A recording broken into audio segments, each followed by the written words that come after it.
All right, here we go. Hey! All right, everybody. Hello, hello, hello. Welcome to episode 28 of Gunpla Talk.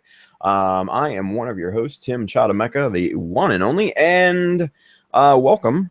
We're going to be talking about some scribing today.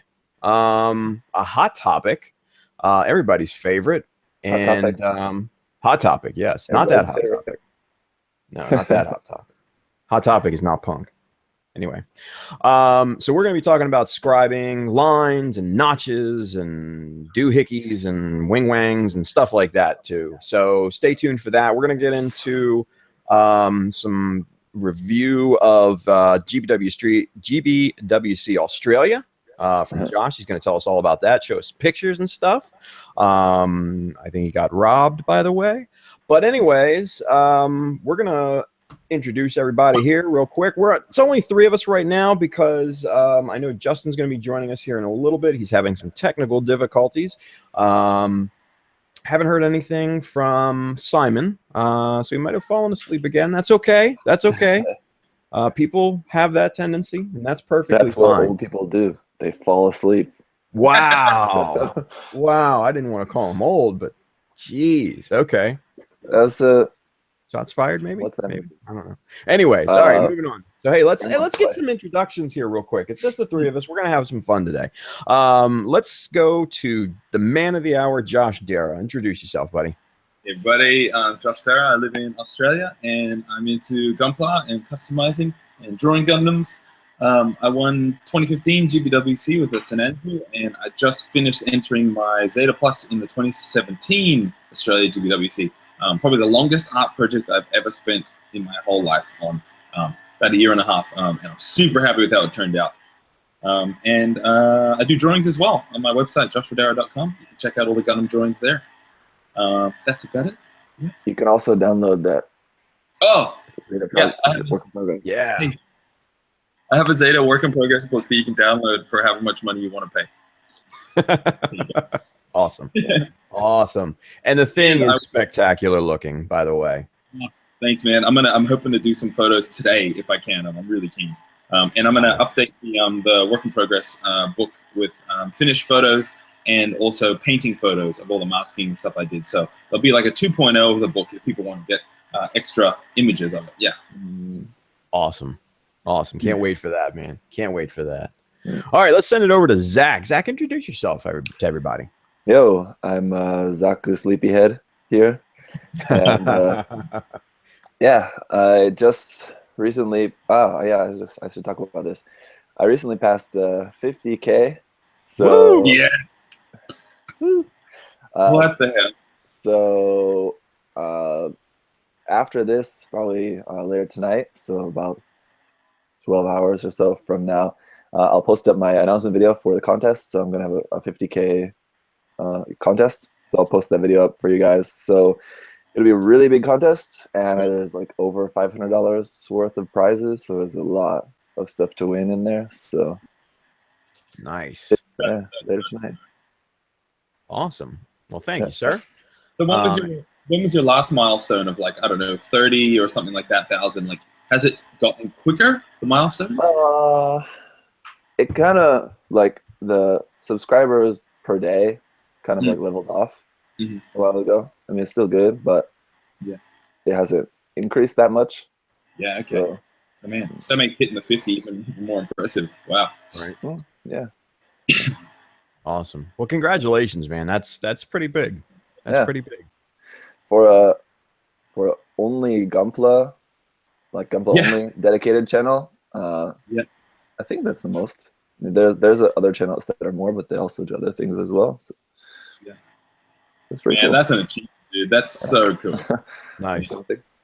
That's awesome. Awesome. And hey, perfect timing here. What's that? I said, let the money roll in, Zach. You're just getting 50. Well, like I said, everything else is pretty consistent, so it's not any more than it was before. Yeah. Nice. Okay, nice. Go, Tim. No, I was going to say, hey, we got perfect timing here. Justin just joined us. Justin, man, introduce yourself, everybody. What's up, guys? Sorry, my computer was acting really stupid. I had to restart it. I'm Justin, and I build robots with these guys. You know, been doing it for a little while now, and try to do something a little new every build. So we'll see where it takes us. Yeah. Awesome. Long time Awesome. no see. It's been a couple episodes you weren't on, right? I've been on the last 2 or 3, I think. Yeah, I was gonna say. What am I I was talking on about? last time. Hey, Never man. mind. Just like Jeff said in the chat, Gunpla Talk now with 100% more beard. Yes. Hey, I've got Shout enough out to beard Jeff to carry on the that rest one. of That's you a good guys. one. It What's was that? I have Like enough a beard five- to carry the rest of you. Yeah. All right. Nice. Nice. All right. Well, thank you guys. Hey, let's talk about what each one of us is working on. I'll start. I'm working on the Aussie. Yes. You can follow me on Facebook and Instagram if you want to see that. And it's going along really, really well. Just a quick anecdote on the Aussie. You guys know I'm into scratch building and everything like that. So I spent like 5 days scratch building a backpack for the Aussie. And I didn't like the way it was. I like completely. Like I used the mount. I used the Shinanju Stein mount and just that little bitty mini, middle part. And I was gonna. I scratch built like these 2 big boosters that attach onto the side of that, right? And I just hated the way they looked, so I scrapped them and went with something else. So that just goes to show you can scratch build till the cows come home, and if you don't like the way it looks, well, then you just got to scrap it. So Hey, kind of Tim, sucks, but hey, it happens. Yes, sir. after you finish the Aussie, are you gonna make like the Sharon and the Jack and also what's the daughter's name as well? Well, I figured I was gonna make a little mechanical bat for the Aussie to bite the head off Nice. first, and then I'll move on to the rest of the family. I did not know what you guys were talking about. Yeah, you did. Is that I'll like- be honest. It took me a few seconds to follow too, but then once he said the names, I was like, "Oh, okay." You needed the bat. I needed the bat head to be. Have the bat like hanging like a grenade like on the side skirt. That would be Yeah, there funny. you go. That would be pretty funny. That would be pretty funny. But anyways, I digress. It's coming along really well. How I'm much time left? a little over a month. Probably Okay. about 5-6 weeks. So it's going pretty good. I'm in detailing stage right now. So I've got the backpack, kind of the shapes and everything finalized. I had to drag out the mobile armor that the 00 uses. I forget the name of it. GN arms.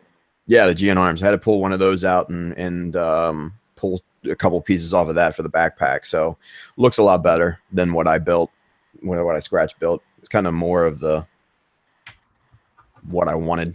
But so anywho, yeah, I'm confident, but with the way they're judging this year, I'm a little apprehensive. I'm a little less confident this year than I was last year. Let's put it that way. So we'll see. Time will tell. Last year you had 3 years worth of build behind you. 4. You were allowed to be confident. Yeah, right. Now you're on a level playing field with everybody. Yeah, in terms of time, yeah, that's definitely accurate. So I don't know. We'll see, man. Come New York Comic Con, we'll see. There's I'm only so pulling much for I you. can do. What's that? I'm pulling. Thank you, I'm brother. pulling for you. Appreciate it. As Appreciate far it. as like concept and everything, you're killing it. Thank you, man. I dig it. We'll see if the judges dig it. That's the most important thing. Yep. So, Yeah. all right. Hey, moving on. Let's go over to Josh. Josh, you just finished the Zeta. Are you starting anything new? I'm starting anything new right now. I've been building the little RG unicorn, and I'm only just up to his leg. And as exact review, man, this thing is so solid and sturdy. It's scary. You go to bend something, and you're like, is it gonna break? So if anybody's worried about it being anything like the Senanju, hell no, it's fantastic. So yeah, they did really cool, and I'm happy with the color separation on here. The dark gray compared to the white is so minimal, which I think is really good. And then of course I'm building just a little teeny tiny kit, the Hammer. I got this a couple weeks ago, and it's just a treat to put together. This guy is ridiculous and fantastic. So many thruster bells on this guy on his backpack. And the RE100, I really like it, all the outer details. You got to super glue his ankles so that they're strong enough. Because little wussy little ankles here. But I love this guy. Yeah. So just doing some fun snapping, which is really relaxing to do. Yeah. Nice. Cool. Very cool. That Hammer, man, he's just so tiny. It's just a baby. Yeah. Yep. I know, right? Why don't you work on something big? Yeah. Work on a man's kit. Nice. Nice. All righty. Thank you, sir. Zach, what are you working on, man? Anything cool, fun, exciting? Yeah, I finished this. This is just a quick little side project. Nice. Look at that little guy. That is the high grade. Yeah, Gwyn good. Still good glare on there. The armor is glossy. Frame is in like a satin kind of. That's you can see there. It's supposed to be like kind of racing inspired, so it's got like the racing stripes just on the shoulder. Very cool. Yeah. And then they use those. There are decals like for a Mechatro. We go racing kits, so that's what like these decals on the shoulder and on the side skirts are from. Meant to look like kind of racing. I like that big number 2. That's cool. That's from. Oh, that's also from that set. Yeah. Okay. Yeah. Anyway.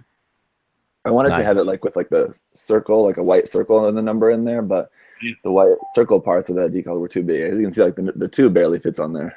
Yeah, darn. So, the circle. So like if I was doing the 100, which I guess maybe I could have, should have, would have, but that would have worked. But for the high grade, it doesn't work. So I have my little block of wood over there anyway. So I'm gonna just make that little block of wood a little bit nicer, and have that for a base for it. Sweet. And what else? See that on the stream before, but that Karagai Gyanko kit that I'm working on is base coated all in mahogany. Gonna be painting that. Yeah. Later. And other stuff. Yeah. Same stuff. Like nice. I got that here's the Tristan kit with all the stuff, kind of stuff just packed in here that I'm going to be using for that. So that's ready to start.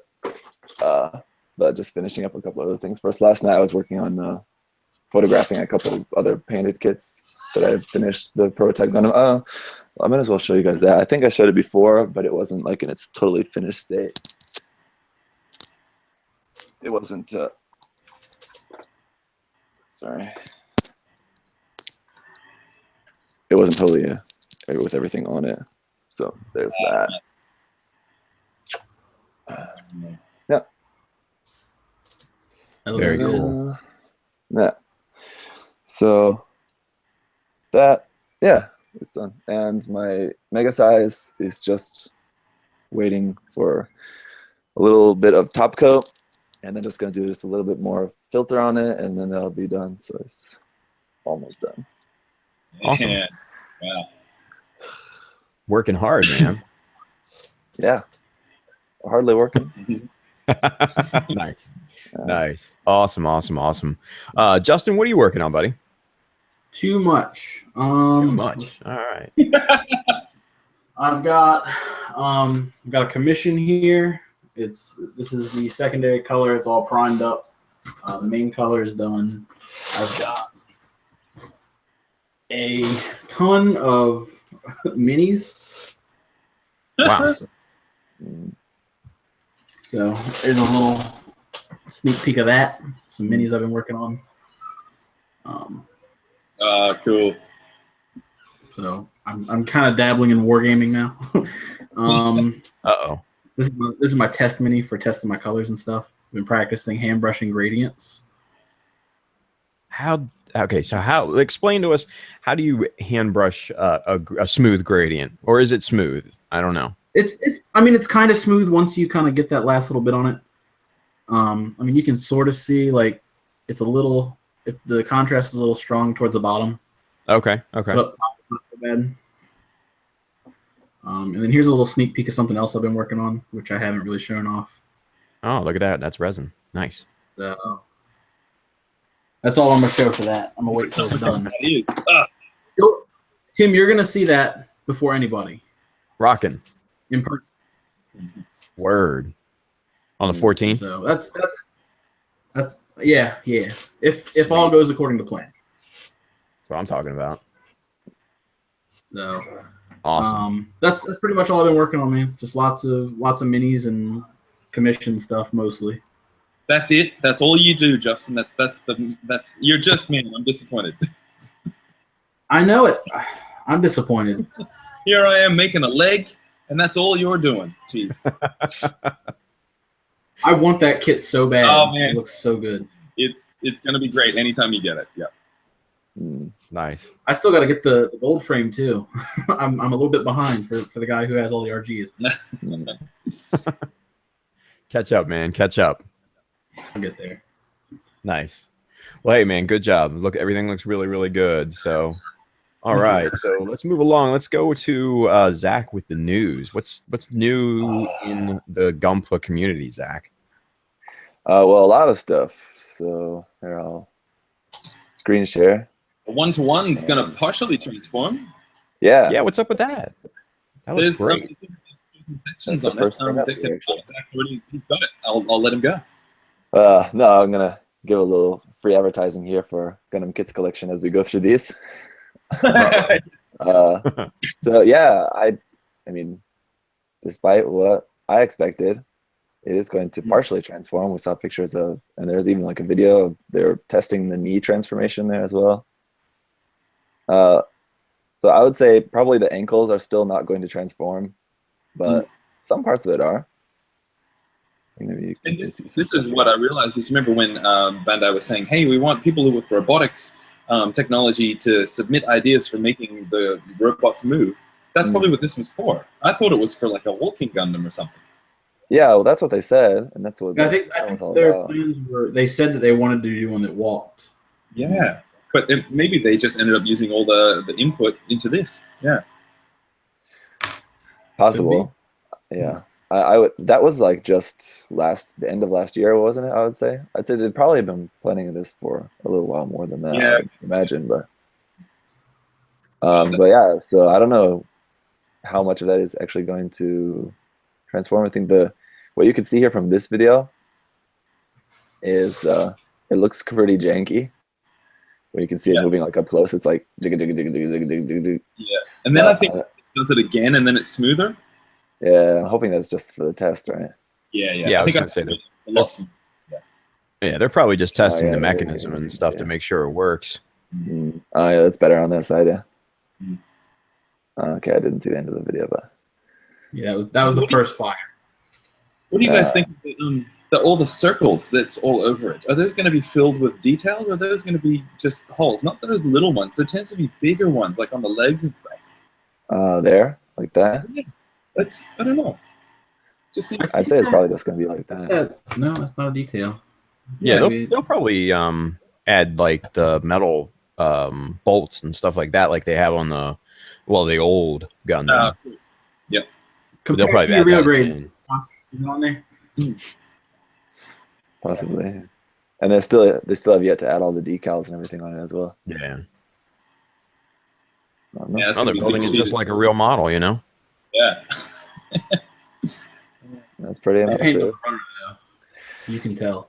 There's a lot of new kits and stuff that were announced, so we'll just kind of go through these. You guys can share your thoughts. The Exceed Gundam heads. So like there's been the Zaku heads. They've come out with 3 series of those so far, but I think these are pretty cool. Yeah, here they got the Gundam heads. So yeah, they teased that a while back.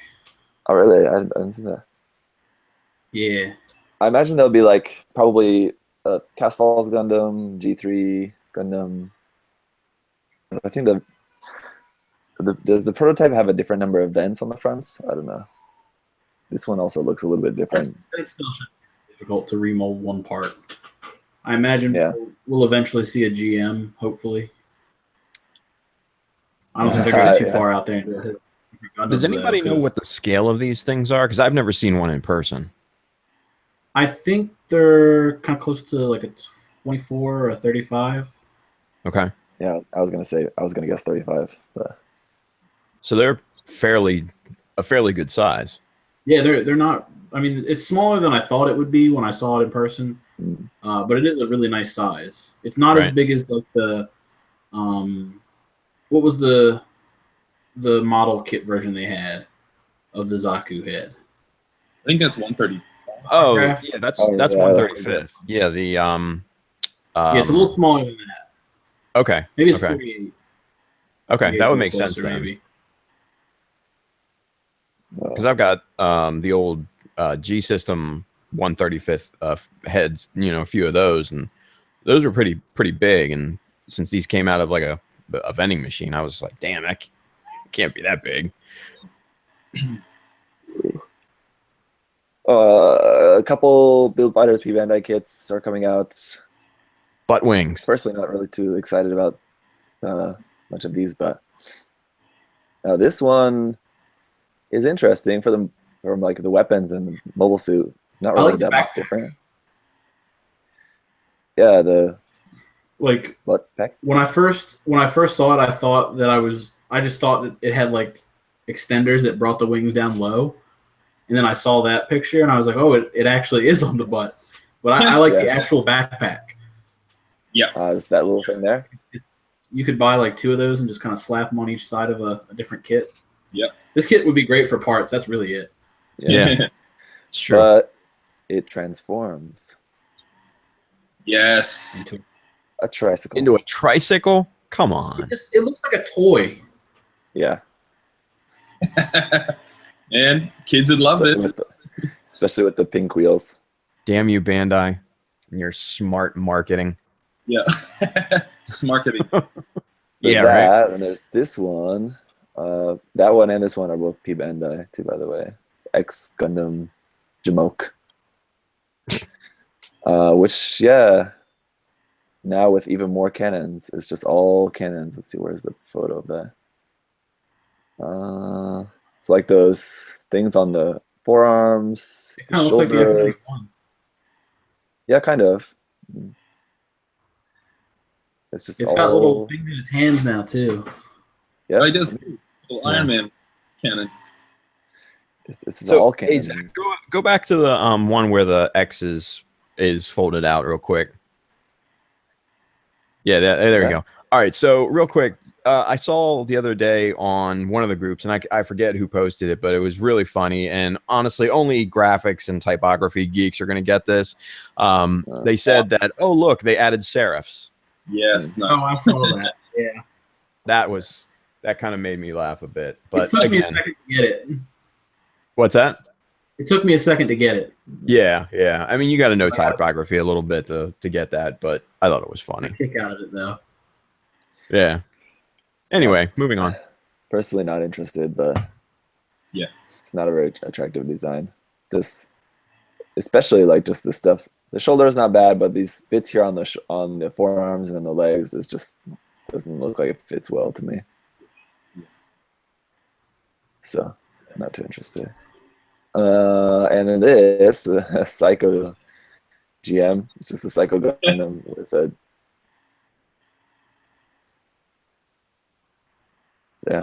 I've never wanted to impulse buy something so badly. Really? Like, where did this thing come from? I mean, I know it's in that new anime and everything, but it's just like so left field. It's not even funny, you know? It is. That's really the only reason I want it is because it's so strange. I'll Yeah. never buy it, but I want one really bad. it You'll looks never like buy it, but you want one really bad. I do. I really do. I can't justify buying something that big and old and ugly because it has a GM head on it. the head looks like a quail head, doesn't it? Yeah. Yeah, the Or GM, GM custom. custom or something. Yeah. I think that's the same. I think it is the same. I wonder if you could just like use that head from the master grade kit. The scale looks pretty big, so Yeah. on master grade and just It's almost kind of 160. bash that onto. There you Yeah, go. but that's interesting. What? There's like the official images. Anyway, what's that gonna cost? 6,000 yen, about. So it's not cheap. It's actually not as bad as I would expect. Mm. Just the Psycho Gundam base kit is pretty expensive. And this one is actually not P Bandai. So I know those people are like going crazy for this because people love different versions of like the Dynamis and what's the Cheridon. So this is just like a build fighter version. When I first saw this, I thought this was like the unfinished version, like just a prototype because it was all in gray with just a little bit of color. But no, that's actually the color it's going to be. Oh, that's great. I hate 00 kits. I love this thing. Yeah, weapons When I they look saw pretty the awesome. gun in the knees, I was sold instantly. Yeah, I will be There's buying. not photo of that here. But yeah, that does actually look pretty cool. This guy, New Origins Zaku, pretty much the same. Nothing new about this except for the one part for the head. That's pretty much it. I dig that shield though. Yeah, Yeah. did the original shield have that much detail? Yeah, that was originally with the WAF, I think. Originally came with the WAF. That's come out with a couple of different kits in the line already, but yeah, it's not new. Here's the weapons. Nothing new there. It's interesting what they choose to include and not include with different versions of the kit. Like, for example, like Shara's Zaku 2 didn't have a Zaku machine gun. That's kind of weird. It's because they put that second version out that had one. This one has just that loadout. So it looks awesome, but I mean, it's just the same Zaku Origins kit we have like 7 of now. So it does look cool though. It's good. Like that's Chrysilia's custom Zaku anyway. That's what the deal with that is. But more importantly, this one looks really cool. Again, pretty much just a few new parts for that. Those shotgun things. That looks cool. So it's Zaku half cannon. Has 2 different options for the cannon as well, kind of like the gun cannon Origins kit had different options. This one has like this one, which I guess is a beam cannon, I suppose, and then this Gatling gun as well. So you can choose. Gatling gun, Tim. Yeah. Yeah, right. Gotta have it. Ah, look at that backpack. Sweet. Oh, the ribbon on the Gatling gun does look cool though. Yeah, It's not terrible, you know. Yeah. It's tastefully done. It's not gratuitous like those third-party Sazabi ones, you know. I'm gonna buy a whole bunch of Gatling guns and mount them to one kit, and I'm gonna compete in WC with it. You're gonna I was like, who was that made that Power Gym America kit? Remember that? Oh yeah. That was oh man, that was one of the those Gundam guys out there. I actually saw that kit in real life. It's actually really well done. Here, this one. Yeah. That thing. Yeah. No, I mean, as campy as it is, it's actually very well modeled. Yeah. That is beautiful. I love it. Yeah. I hate it, but I love it. I think that actually won one of the categories at a SCGMC one year. I think maybe 2 years ago, I want to say. Maybe 3. So that looks cool. I like that. The Blue Destiny Unit 2. I know Tim's excited about that. Not my favorite version of the Blue Destiny, but this actually doesn't look terrible to me, like the Blue Destiny 1 did. They just screwed that right up. Oh yeah, no, they screwed it right up. It was fat. This one's not as fat. So I can tell you just from looking at this, it's the exact same mold of the body. I'm sure after building the HG kit, yeah, the chest can't be the same. Is it? Was it that square? Yeah, I'm sure. Really? That's exactly the same, because I can see just by the part separation, this top part on the top of the chest and this little yellow part are separate parts, so I'm sure they just molded it different. Huh. Well, for some reason, I don't know. It might have been the camera angle or something. This one just looks less fat. Probably just the angle, I suppose. Probably. I've never seen or some Jenny Craig. I'm sure it's that body is all exactly the same mold as the other one. They just changed the weapons and the head. Right. Unfortunately, which is actually kind of unfortunate because the knee, unless they changed it, like this knee part, that's just one piece. So that means that's probably going to be either blue or white stickers on that. Weak. Probably blue stickers, you would hope, because it's less. And then like this part here on the side, like they might mold that in white, I guess, because that's a separate piece there. Like the ankle armor, that'll be a sticker on there. Yeah, for sure. So I don't know, it'll be interesting. The way that if you saw like my unboxing video, the runners are really all chopped up all over the place. So you can tell like they were designing the runners to be cut up and molded in different ways. But I don't know. New RG, Johnny Ridden's Zaku 2. I dig it. Type. It looks like, I don't know if they were doing this on purpose, but like all these promo photos make it really look like the Master Grade Psycho Zaku. Just obviously not as Thunderbolt, but it's like the poses and stuff just really reminded me of that. This is pretty cool. Oh, nice. Oh, look at that. That design for the thruster bells looks nice. Cool. But pretty certain this is going to be using the same real grade Zaku with just some new parts, so it's not going to be completely new. The whole top half is the same. Yeah. And the skirt and the thighs, it looks like pretty much just the feet would be. The feet look a little different. They've got like more a little taller, stuff on them. Yeah, but I imagine like the thigh. I mean, I don't. It's been a while since I've dug my Zaku out, but the thigh looks roughly the same too. Yeah, I'm pretty sure because the panels on the waist and the skirt look the same. Same with where the beads connect. You know, all the details are the same. I think these the black parts on the side of the forearm will be different because they're a little bit more protruded. Yeah, maybe. And then for this, the shoulder armor, I'm sure will be the same, just new spikes for it, the longer ones. Yeah, and I think is the shield the same? I don't remember. I think so. The shield's looks like it. And then you'll probably get the same 3 command horns that you get with every Zaku kit you ever buy. I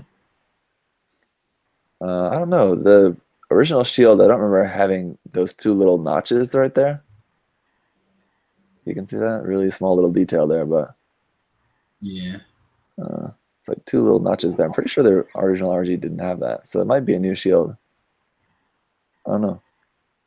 It also looks a little bit shorter. I don't know. Anyway, not really all that exciting considering like after how great the unicorn is as an RG kit, and then to have this. I mean, it's cool, but you can tell that I think they probably exhausted a lot of their RG resources on the unicorn, and then we're like, what's something easy we can do? Yeah. And is that the thruster? I'm more excited with it. Okay, go to. What, Justin?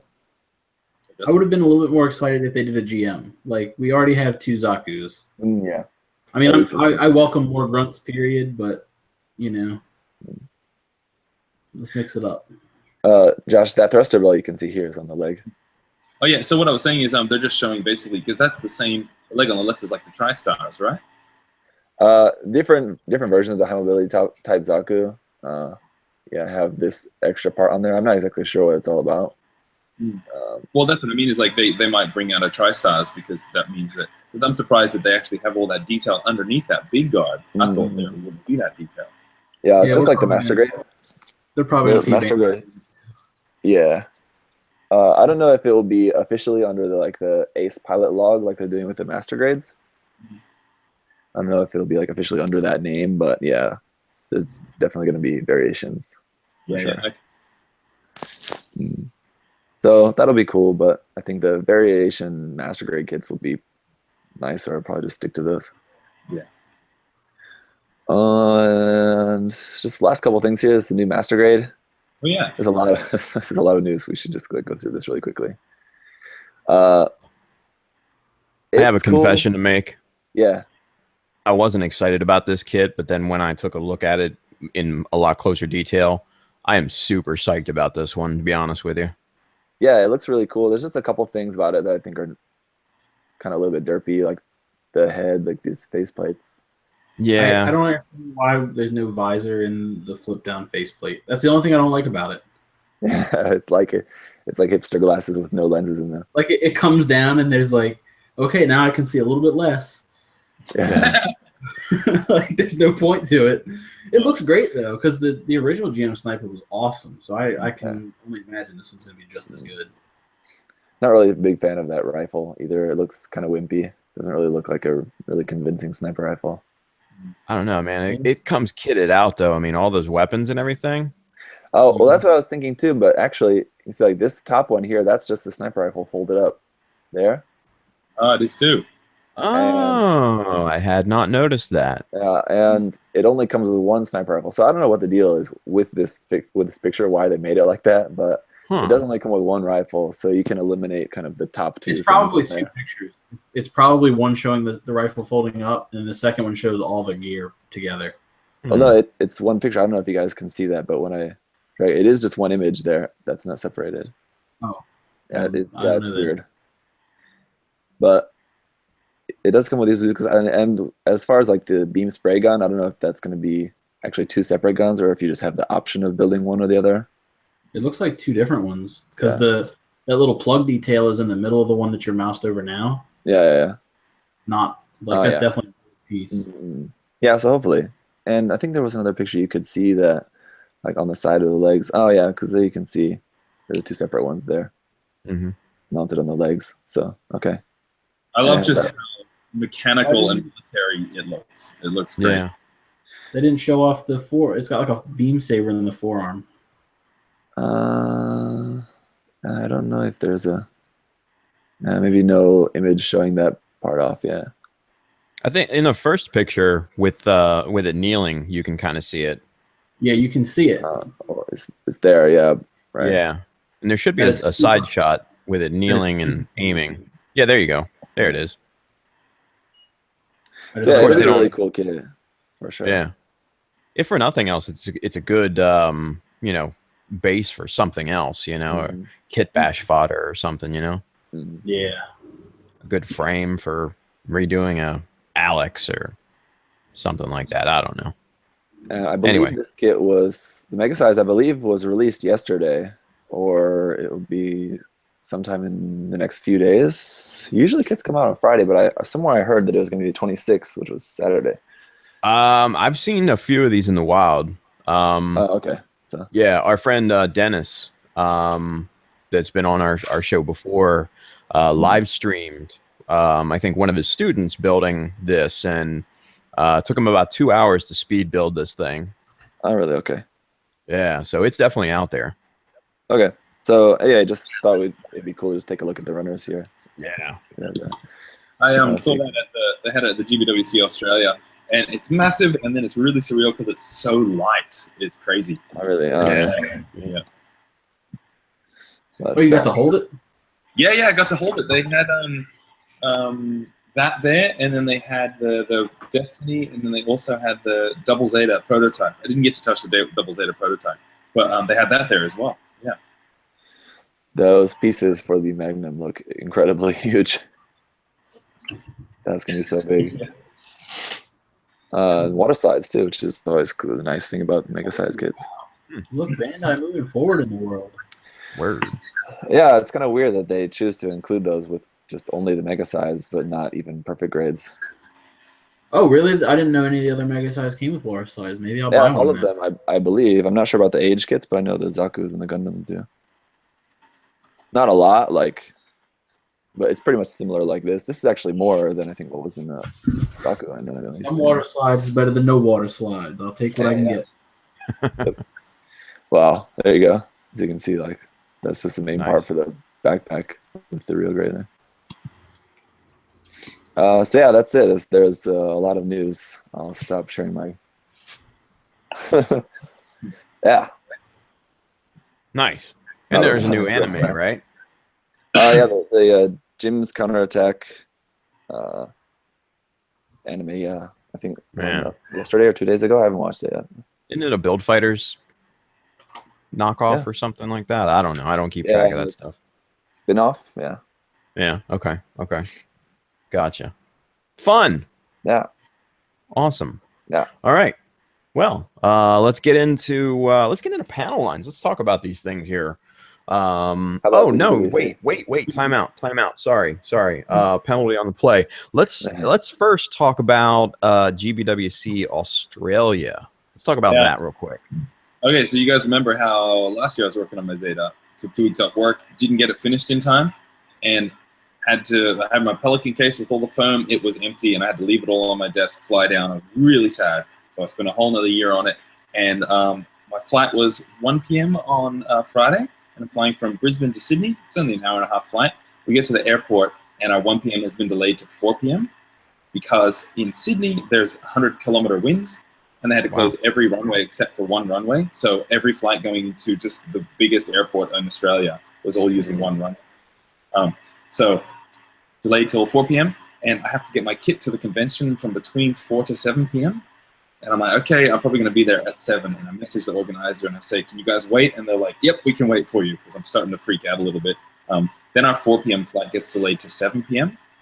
And then they start canceling flights that are going to Sydney. So people are actually getting canceled and sent home. And I was there with my girlfriend. And I'm like, oh, no, we should be all right. I'll check. And the guy said, we're going to delay the judging until the morning.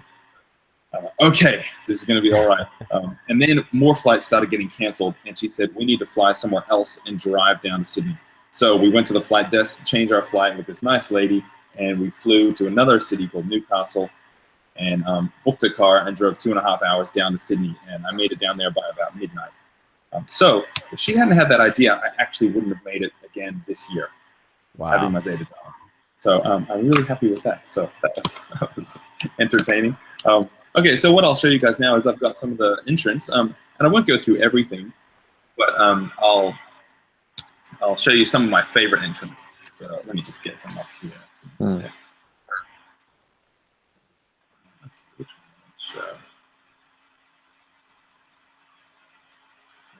I'll show you how my Zeta ended up turning out.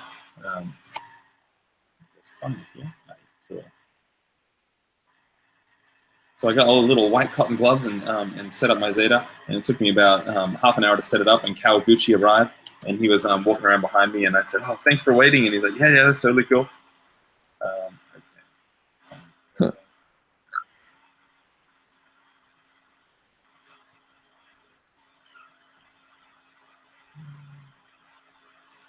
Should we stop presenting, Josh? Yeah, for some reason, I can't seem to get to my to show my QuickTime play. Let me see if this works.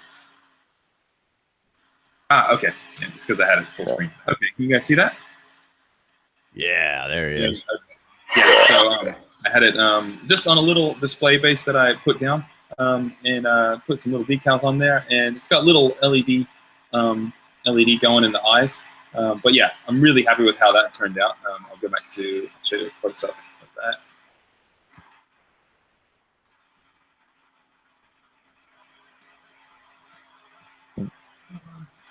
Why is this taking so much time? This is great radio. Oh man. Completely prepared. Yeah, I don't know why it's not working as well now. Good shit. Okay, there we go. Yeah, so I had the LED going, and just really happy with how all the details turned out. I did a bunch of painting the week before, and it was really cool. I didn't win anything this year. The judge, Kawaguchi, he was the sole judge. He was looking for something super creative, which mine isn't, but mine's more technical and craftsmanship kind of angled. So I didn't win anything on that, but it was cool talking to all the other entrants. We're all going around talking about each other's entries and hearing the guys say, oh, it's cool, the details slowly appear, and then you see the decals, and super mechanical. So it was just, that was the best part, I think, about doing that. So let me show you some other ones. So this one's crazy. You guys see that one? Not yet, man. See that one? Missile? Yeah, yeah. So we got a heavy arms here, and somebody put like 30 missiles coming out of it. And that was stuff. Hey, really, Josh, we're still seeing the Zeta, buddy. Still seeing Zeta? Okay. Yeah. Okay. All right, now we see you. Each time, yep. This one. This time. All right. Okay. Oh, there we go. Whoa. Yeah. Yep. Yep. And these are all magnetized on, so they can take maybe 4 or 5 pieces. So yeah, that one's really cool. That's quite the balancing act. Yeah, right. Did you know what the smoke trails were made of? I think it's foam. Okay. And they've spray painted those. Yeah. And here we go. This is third place for this year. So this is Lance from who got first place last year. And so he's done this Palace Afen, or however you say it. And he made this book underneath it with all these pages, and he got these images of the palace, and he'd photoshopped them and edited them to make them look like watercolored and drawn. And it turned out really cool. So this is the kind of creativity that Kawaguchi was looking for, something totally outside the box. And I'll get you a close-up shot of that.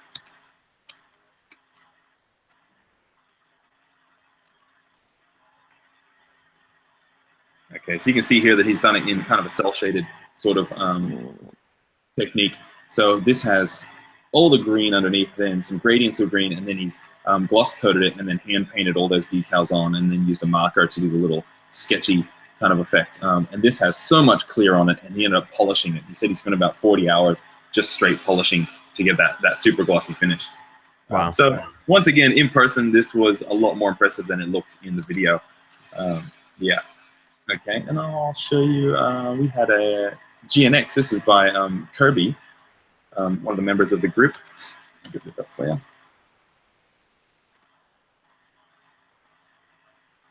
Of course, I like the GNX. And he just did a lot of cutting on this, adding in some panel line details and cutting those big shoulder armors, those big kind of spikes. And he had a nice LED glowing in the chest, which looked really cool. So yeah, I really like that one as well. Nice color scheme. Yeah, this one. This one was one of the super creative ones.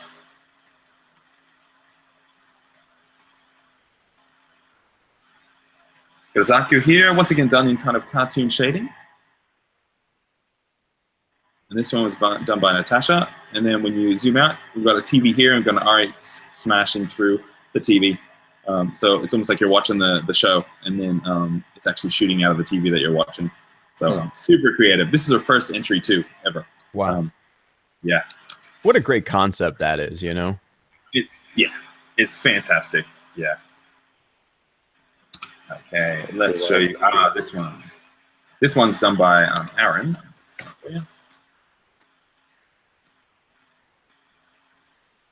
Aaron did Jester, and it's super weather. And he's created the diorama with the building on the side. And he said that the building on the side is actually modeled after his old apartment building that he used to live in.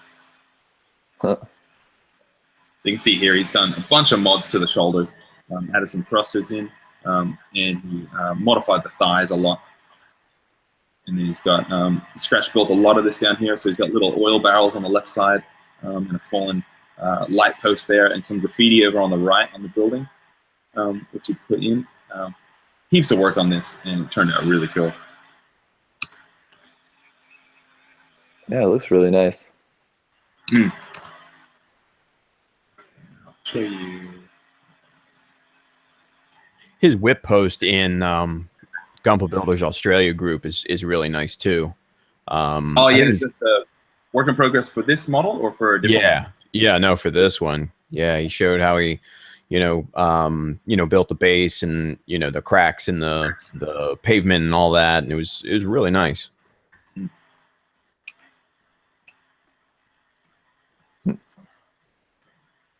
This one is actually, this was one of my favorites of the competition. This is a guy by the name Harry from Australia, and it's just a goof custom. But this just shows what my taste is. It's nice and clean and simple, but good details to it. And he's even got the little caution tape over the I guess where the beam whip goes in, or the whip goes in. Oh yeah, I really like that. Yeah, really, really, really cool. And he's got the little guys down there with the little forklift. And this was 1144, and it just shows that a small size can be impressive. I really like that. I really love seeing those builds with that little like tape over. Little so cool. Oh, and he's got, I'll show you this one. He's got even on the back. He's got the tape on the back thrusters as well. Nice. Why is that cool? I don't know. It's so good. Okay, so in this one, you guys should like that one. There's another guy by the name Billy, and he does a bit more piping on that is really cool as well. I wonder the piping on that. I wonder if he just did that just completely epoxy putty. Yeah, I don't know, but I really like it. Mm. I'm trying to find a shot of this one. Gotta have those HIQ decals on there. I'll get you the winner. I'll show you what that looks like. Oh no, here this is one of my favorites. This was second place, and this one's done by names. I think it's Denise. It's a Zaku with a nice water diorama, and he actually Zaku. Sorry, Zagok. Yeah, and he's done a lot of panel lining on this and a lot of color modulation in his painting as well. And then he's got the leg going into some water here with some resin. And quick story with this was he actually finished this whole model, finished the diorama, put it in, and in 1 week goes, okay, guys, wish me luck. I'm putting in the resin. And he poured in the resin, and he accidentally put in too much. And it ended up heating up too much and then melting the paint and the plastic on the leg. And he had to redo the whole model. What? Yeah. I saw him. I saw him post that. I was kind of shocked by that, but yeah, it just kind of goes to show you. It's so sad. I felt so sad for him. But he ended up redoing the model, and it ended up being better than this one. Than the first one. So good on him for accidentally having that mistake. And one cool thing was in the back of the cave. If you can see this, got the Xeon flag in there, and he's actually got a little walkway and a teeny tiny char in the back there. I mean, you would not notice it unless you got up really close. So he had heaps of details in this entry, which was great. This was another one of my favorites. This is done by a friend of Lance, who won last year. And you might remember he did a similar entry like this in color scheme. In 2015, he did a wing kit and painted it kind of dark with this glowing lava sort of effect on the lower parts and the inner joints and everything. And why this is cool is there's actually this rock fist, and the Gundam's like picking up these rocks off the base below, and it's grabbing around him, and he's using that as a fist. So this was really good in 3D when you walked around it. It's a real 360 kind of entry. Okay, nice. So find the and I'll put the winner up for you. So this the winner was Kieran. I think he got third place last year. And he's been working on this pretty much since the competition finished last year. It's a PG Unit Banshee, and he's done a kind of demon theme, so it's almost like this is set in a village and there's a portal and it's a demon transporting through that. And he's done heaps of panel line details on this and a crazy color scheme. There you go. Heaps of gold decals. And I think he epoxied this portal himself, which was cool. Teeny tiny people, heaps of little people in the village there. And I'll get a more close-up shot for you.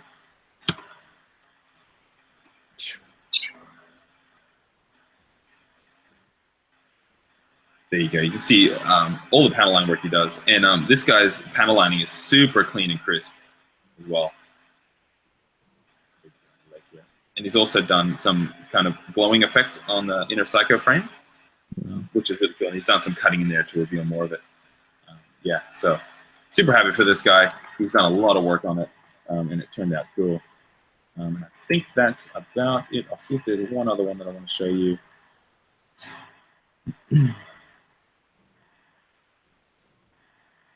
See. And there was this, yeah, there was this, I think it's a Fenice.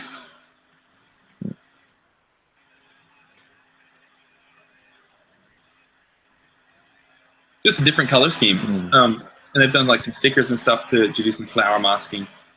And I just really liked it. It looked different to a lot of the other entries, so that was really cool to see. Nice. Yeah. And I think, is that it? Oh yeah, and I'll go to my preview.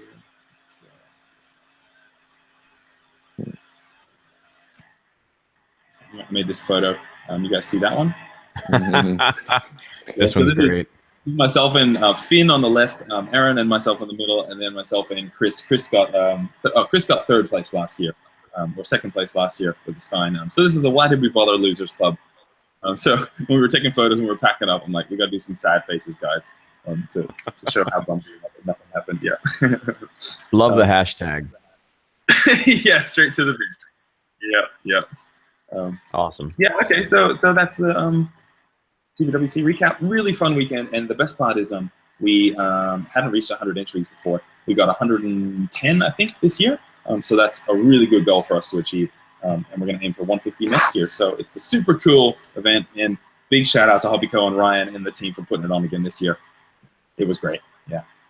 Awesome stuff. Well, hey man, again, congratulations on the Zeta, man. That thing is really really nice. So yeah, I'm super happy with how it turned out. I mean, it's been a big learning lesson on the concept of, I don't know, mental approach to competition, and then when you get results and stuff. Because I was maybe like 20% disappointed, not winning anything, but 80% really happy for the other guys.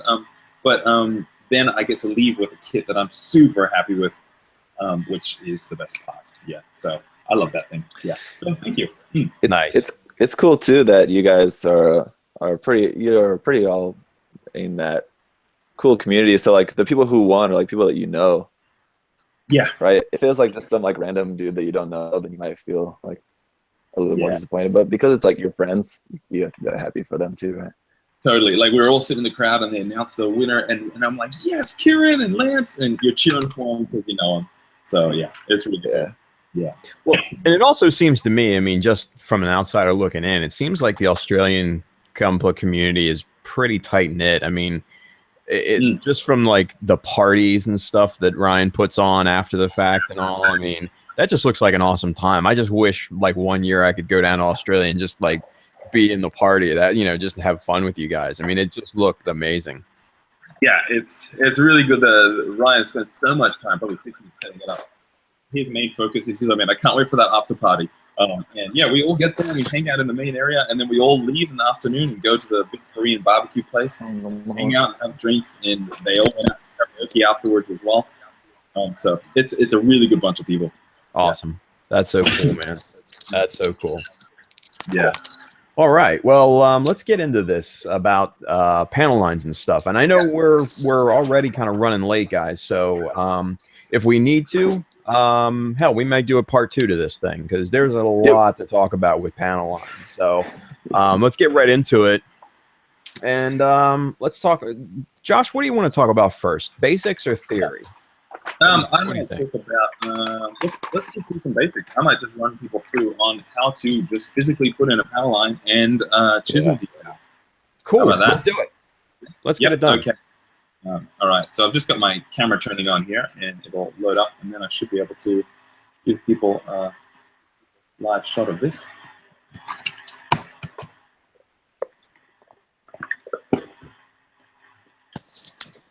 Oh. I'm going to try a screen share here.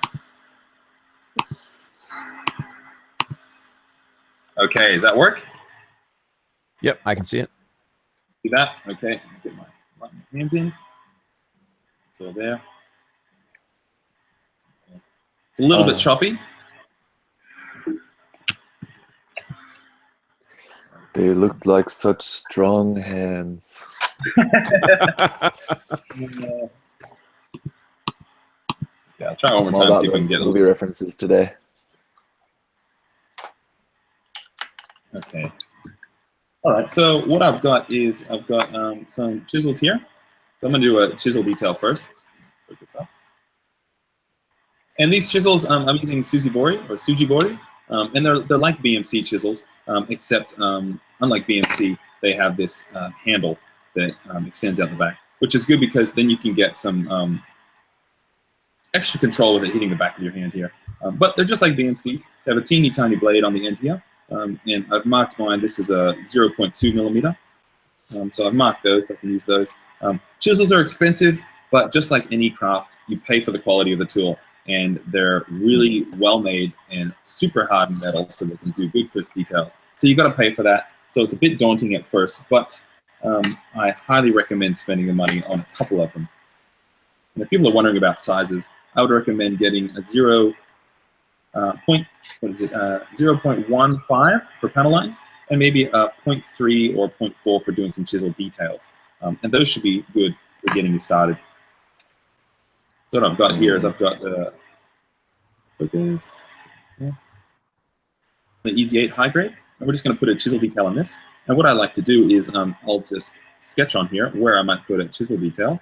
So let's say I put one there, and I put that on my pencil, and I'm like, oh, that looks pretty good, but what about if I did one a little bit lower on this side, and I cover it up, and I have a look, I like that one, or I like that one, or I might do it a little bit. Is that my favorite Gundam of all time?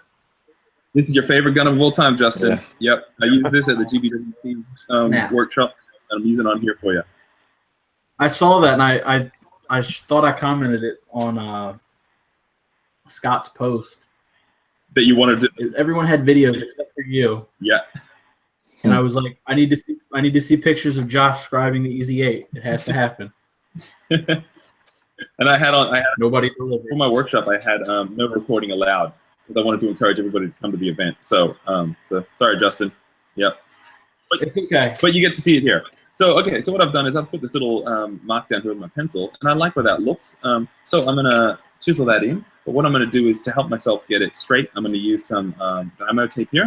So I just get this from my Office Works over here in Australia, but you guys that have different stores wherever you are.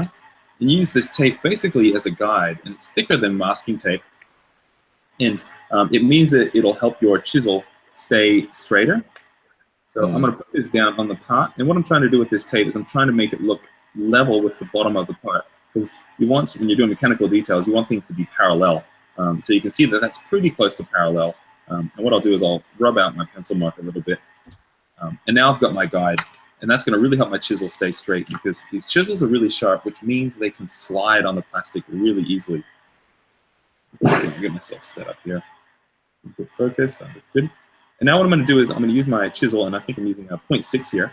I'm going to start, and let's say we'll start on the A side of the chisel hole that we're going to put in. So this is the beginning point, and I'm going to pull.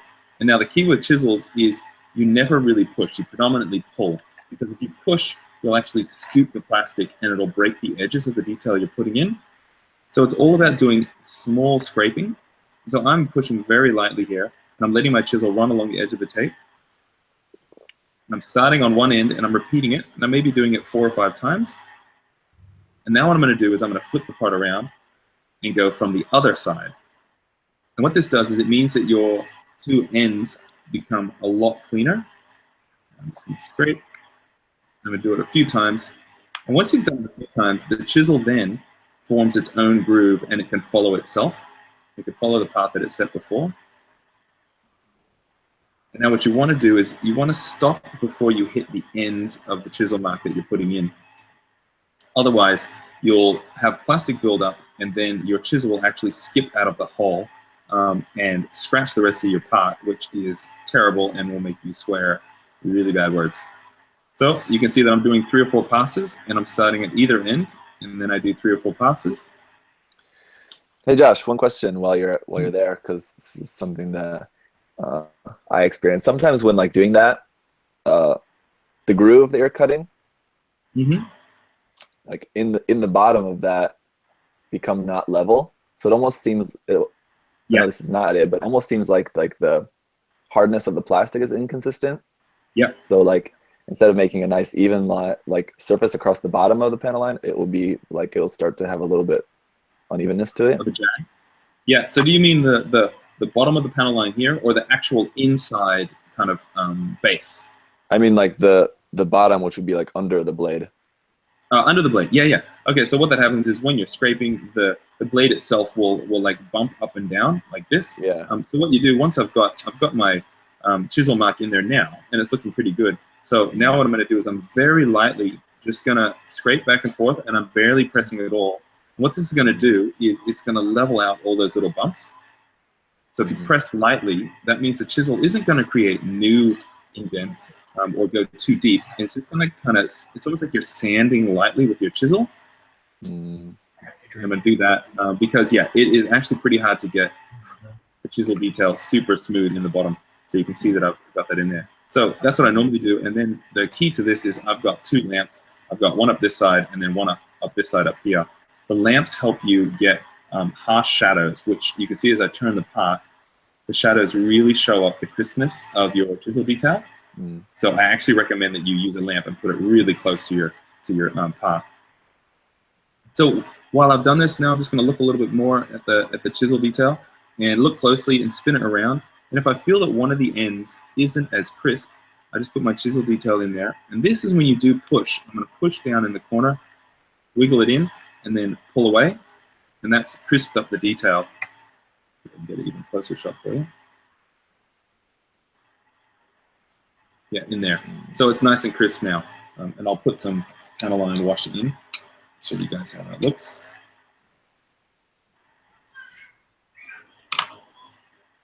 And voila. And voila. So I was able to do that because I've been doing chisel details for like 3 years now. So it is very tricky to do, and it's really hard to control the chisel, but you get used to it as your tool. So I do recommend practicing on high grades or SDs and just practicing getting your straight lines and doing little chisel details like that. And another one that you could have done is... or just practicing on spare parts. A lot of kids have. Yeah. Yeah. So this one here, this is an easy one to do because I'm going to do a chisel detail on the side here. And because I'm going to start inside here and go past the edge of the part, I only have an A starting point. I don't have A and B. So this is a lot easier. And you'll see that I've got my finger, this finger here. I've got to press up against the part. This is going to be a little bit of a catcher for when I pull my chisel. So when I pull my chisel out, I'm just going to lightly scrape and then start to build up the scrapes. And you'll see that my chisel is hitting my finger, and that stops my chisel kind of going off on its own. And this is a lot easier. All you're doing is repeatedly pulling away from the part. And your chisel will fly off the edge. And you keep going until it's a depth that you like. And we're talking a depth of like 1/4 of a millimeter or something like that. Something tiny. And you can see in there that I've got a little chisel detail in there. Put some panel line in there. Away. And now I've got a little chisel detail in the side there. You can fill that up. And so that took me like about 6 or 7 seconds to put that detail in. And it's good because I don't have to worry about making either end of the chisel detail exist because it's just on the edge there. Yeah. How's that working, guys? Is that going all right? Yeah. Yep. Okay. So next up, what I'll do is I'll show you guys how to do just some panel lining. What I have for this is I have 0.15 millimeter chisel. So this one is super, super, super thin. You can see here, it's tiny. And now the things with these chisels is they're super hard on metal. So if you drop this, this will snap off straight away. And when I was working on my Zeta last year, I dropped my 0.3 millimeter chisel, broke it off. I ordered another one express from Hobbyco, and I got it 2 days later, dropped it immediately, broke it off. And then I had to borrow another one from my friend. So I spent about $80 on chisels in about 1 week, and it was so sad. Okay, so what we're going to do is I'm going to put a little panel line detail on here. This sanding sponge from my hobby shop. It comes in a, not from a hobby shop, my hardware store, and it comes in a sheet, a really big sheet like this. And I just cut it, and what I do is I use that to lightly sand the top of the part. And what that does is it gives my part a little bit of a texture, which means I can draw on the part with my pencil. So I'm just going to sketch on a part here. Put a few lines. So this is what I'm thinking. I'm going to make it look like a panel would exist there that would maybe lift up when the knee bends. So this looks good. So you kind of sketch it in place, trying to get your distances from either end to be similar. Now I'm going to use my tape again. A couple pieces.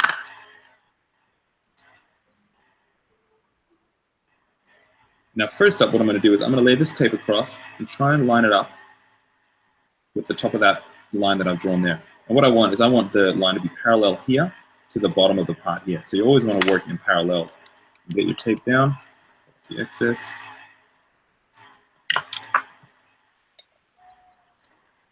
And then I'm going to work on doing just one side of the part. So I'm going to put this tape down, and once again, try and keep it parallel.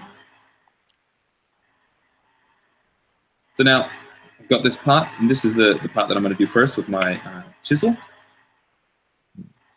So I'm going to set my chisel down, and I'm going to barely push it all, and I'm going to let the chisel do the work and let the tape do the guiding. And I'm going to gently pull it down the part. So I'm just pulling in a motion like this and not pushing. I'm going to do this about 5 times. 3, 4, 5. And these chisels, when they're little like this, they dig in really quick.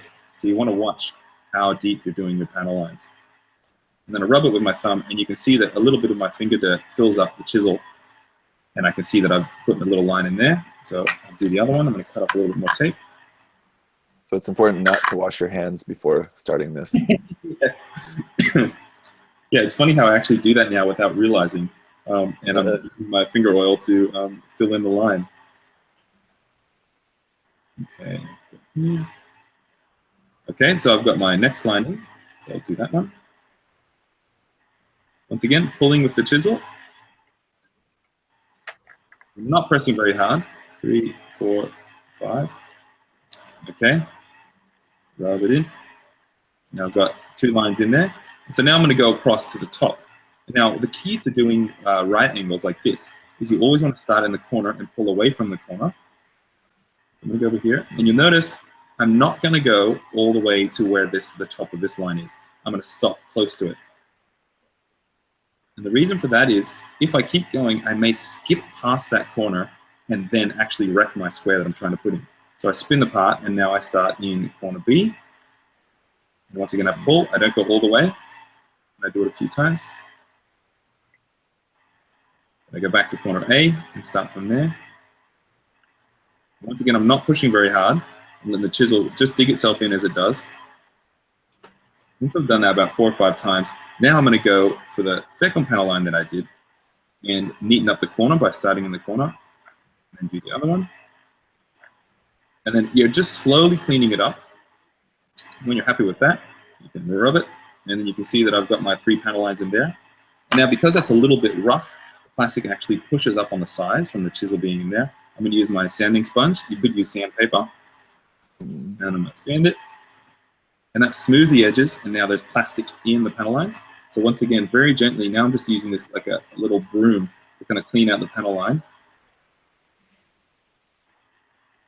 I'm taking out the plastic dust, like that, and then once again, sand it again. So we're getting rid of kind of the burr that's on the outside of the panel line. Clean it up again.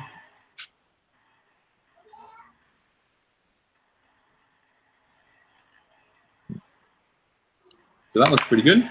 Give it another sand, and now I'll put some panel line marker in there.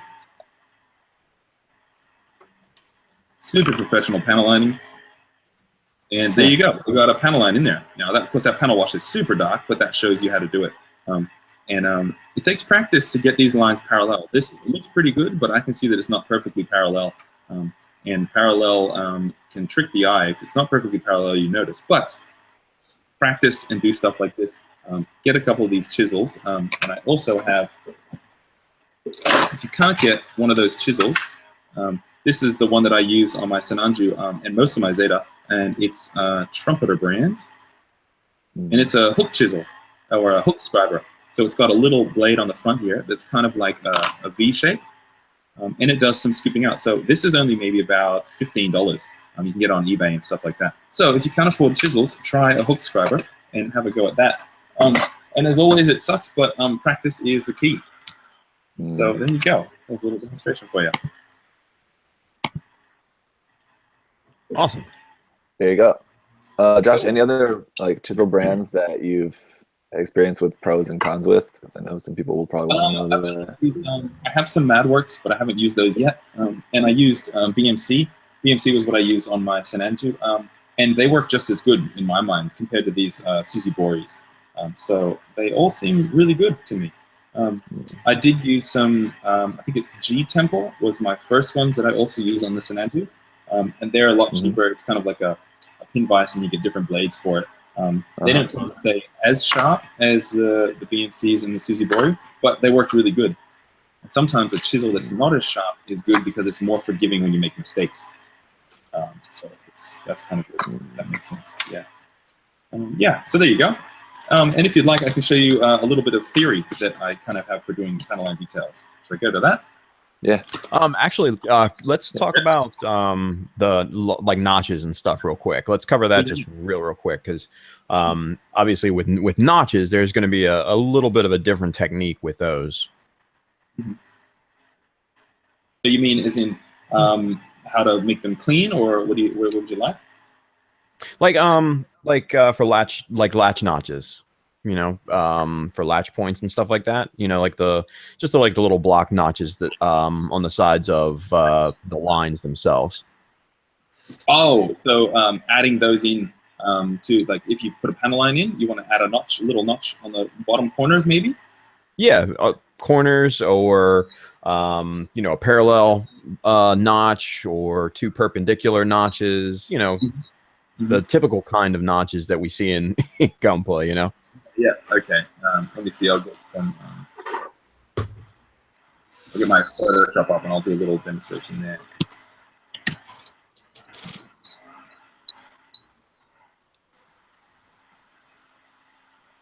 Okay. All right. Can you guys see that? All right. Oh yeah, there we go. Yeah. Yeah. Okay. So this is what I was showing before with the chisel, and you pull a chisel to the side and do multiple scrapings like that.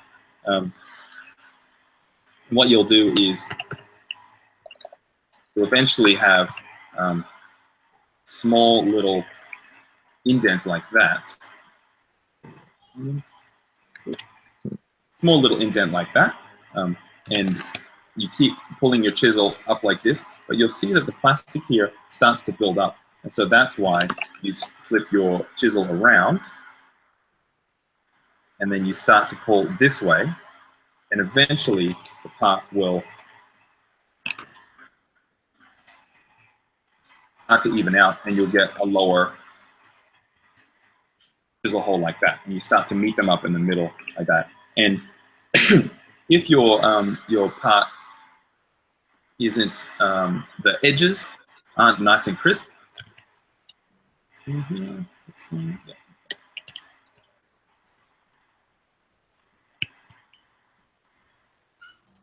Say your edge is on a bit of an angle like that, then that's when you take your chisel and you press it vertically down like this into that corner, and that'll put a new cut in here, and then take out this little piece that will get taken out of the corner, and you'll end up with a nice crisp corner like that. That's some fancy Photoshop work there. On the fly. Yep. Okay, so what you can do is, so Tim, you're looking at doing some chisels that are parallel next to each other, and how to do that? Yeah, I mean, so like if you looked at the cover shot of the link and everything on our Facebook page, there are a few examples of I think I used one of your Zeta legs and the Aussie torso that I just did. Okay. I'll get up yeah, if you look at that, you can see what I mean. Yeah. Okay, so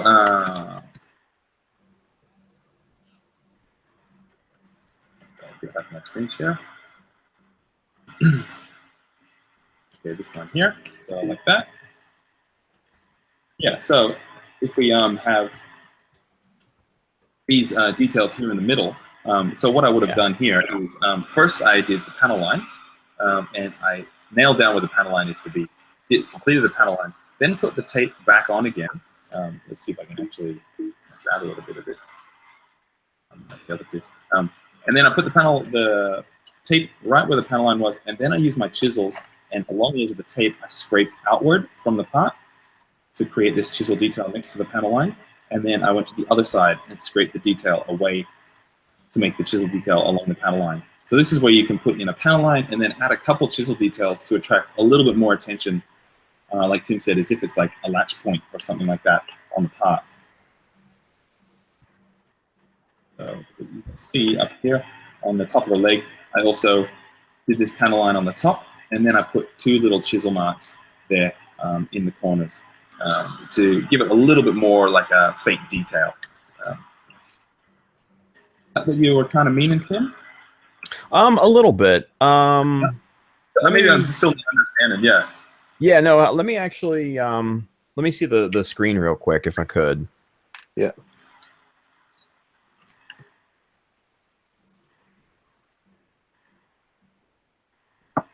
So are you meaning how to physically do it, or how to choose what to do? No, actually, how to do it. Can you guys see my screen here with the Sinanju torso? Not yet. No, we're still on your YouTube, I think. Really? Okay. It's just showing like your desktop. Yeah. Facebook and YouTube. Oh, sorry. Everyone's seeing all your Facebook feed. Gotcha. Wrong screen. There we go. Yep, cool. Better? Okay, cool. So, like these little notches right here is what I'm talking about. Yeah, okay. And I've got some here. And, you know, basically they simulate latch points. And I've got a couple here in the corner that I've done too. And, you know, for me, what I do is I guess I differ a little bit from Josh in technique for these because what I'll do is obviously I'll do the panel line first if they fall on a panel line. But I'll actually use, you know, the opposite technique. Instead of dragging, I'll actually push into the plastic, basically into the direction of the panel line. And I let basically the wall of the panel line, you know, stop the chisel, and it works really well. Now, the one thing that you do have to keep in mind when you're doing that, when you are pushing, like Josh said, you know, you can go too deep, or the sides can blow out. So really, really light hand is crucial if you're pushing plastic.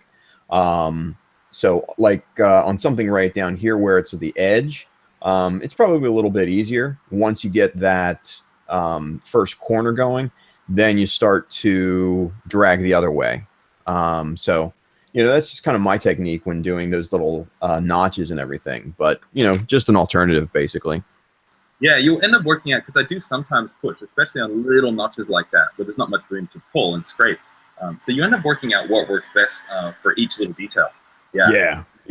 And mind you, I mean, these are 1/2 mil wide, probably by 1/2 mil long, so they're not big at all. So we're talking very, very small sizes, and yeah, there's a little bit of a better detail in terms of what I'm talking about here. So this piece is still a work in progress, so excuse the dust on it, but you know, you can see kind of how it gets in there, and there too.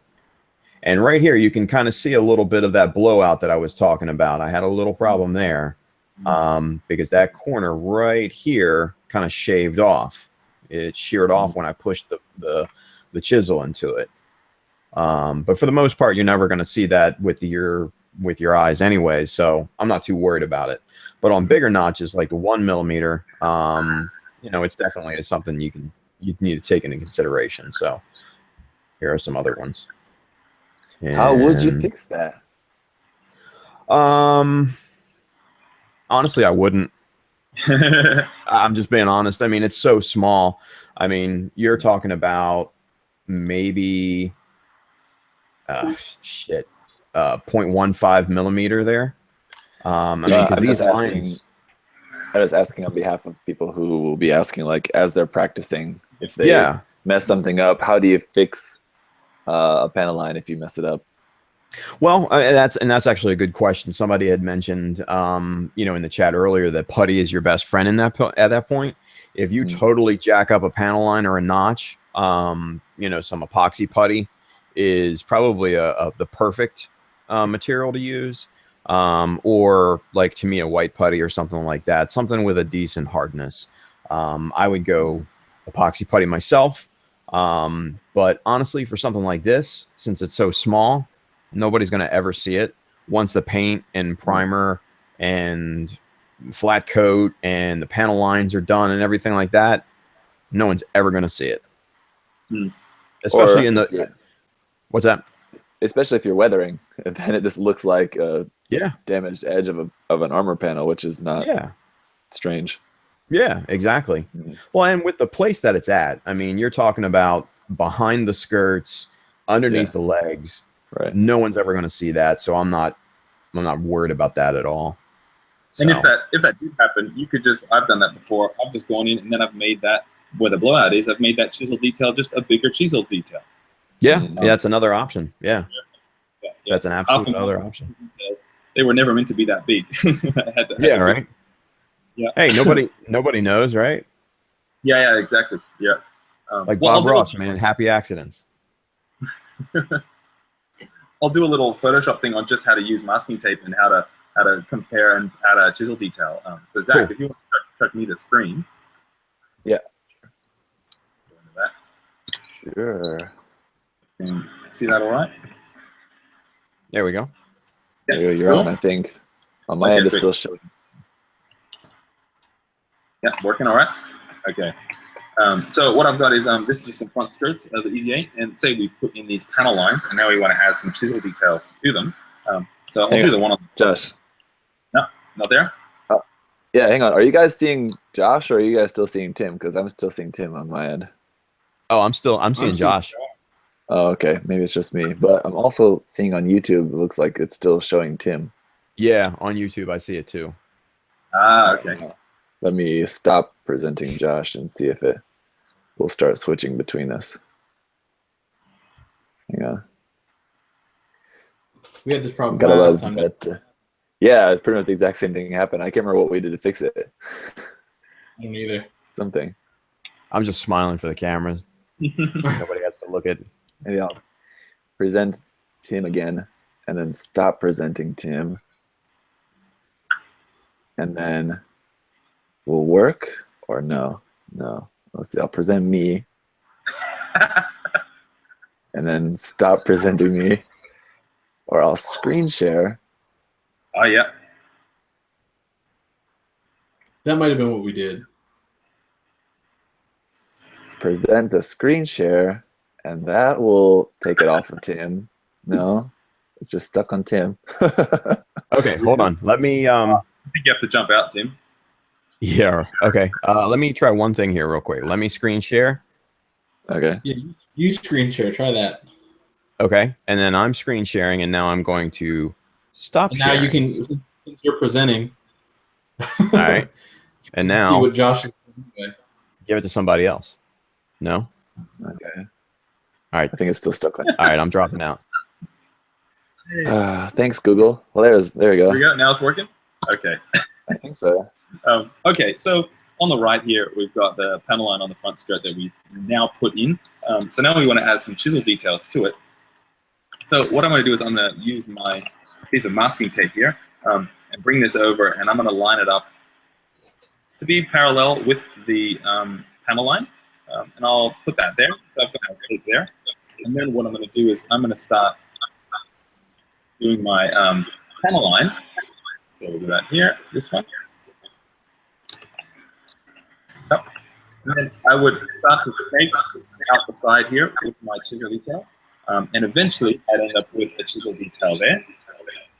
And then next I'd start chiseling on this side and pulling to the left to be to the inside of the skirt. So I'll do another one here. So I'd start to scrape, and then this chisel detail will be along the side here. And then I would just move my tape away, and then you'll see that you've added 2 chisel details to the panel line over there on the side. And if I was to add some over here on this left detail, the panel lines over here, I'll make my masking tape a little bit smaller. So I put my masking tape down here, and then I put another piece down.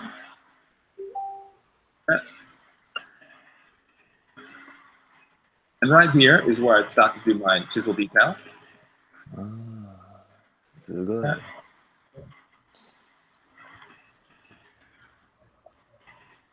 Like Tim said, you'd start over on this side and push or pull in towards the panel line, and then the panel line would eventually stop the chisel. And I'd do the bottom one and then the top one. And then pull my masking tape away. and I'd have the details on there like that. And so you could also do chisel details on the inside of the part, like this. And you put them on the inside like that. And if you did that, you would actually probably put some masking tape here, and masking tape here, and then one down here. And that would help guide you in your detail.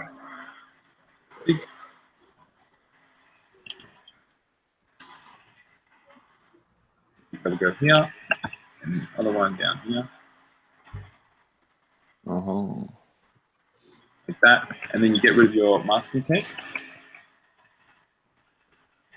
And you should have perpendicular chisel details along the panel line. So that's kind of how I use masking tape, or I use the labeling tape to help guide how to do the chisel details. Yeah. So yeah, there's that.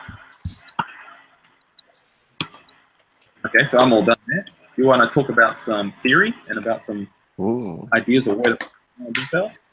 Actually, we should probably save that to next time because we got 8 minutes left in this show. Oh. Yeah, I mean, if you got depends on your guys' schedule. I need to get going at our finish time. If you guys want to go over and continue on, it's up to you guys. Well, I think theory is going to take us a pretty good long while, to be honest with you, because that honestly is going to be the longest part. Designing the panel lines and everything. At least for me, that takes the longest. And there's multiple methods of doing it. I mean, you can do it in Illustrator, Photoshop. You can draw right on the part, the whole 9 yards. And the myriad of designs. That's going to be a whole conversation of itself. So I'd say let's make this a part 2, and give everybody a lot of panel line information, and yeah, let's call it a day. What do you guys say? Okay, so until the next show, everybody get a chisel and do some practicing. Yeah. For everybody. Yeah, bring a kit. Here's another thing Be ready. Too. Who are watching live, have any questions about panel lining too? Maybe just post those on our Facebook page in the comment section for this video. Yeah, good call. Yeah. Post some questions there, and then we can address those in the next episode. Rocking. And yeah, it's hard to keep up with the chat, guys. So sorry if you asked questions there. The chat just goes by so fast, and with us talking through, it's hard to keep track. So yeah, like Zach said, man, post those questions on our Facebook page, and we'll make sure we answer them as best we can. And somebody asked where to get the Suzugori chisels from. I got mine from Hobbyco in Australia. So you can check out the Hobbyco website for that as well. That's where I got mine from. Yeah. Nice. Good old Ryan. Yeah. Awesome. Good people, man. Good people. Yeah. All right, cool. Let's go real quick, go through and give some plugs.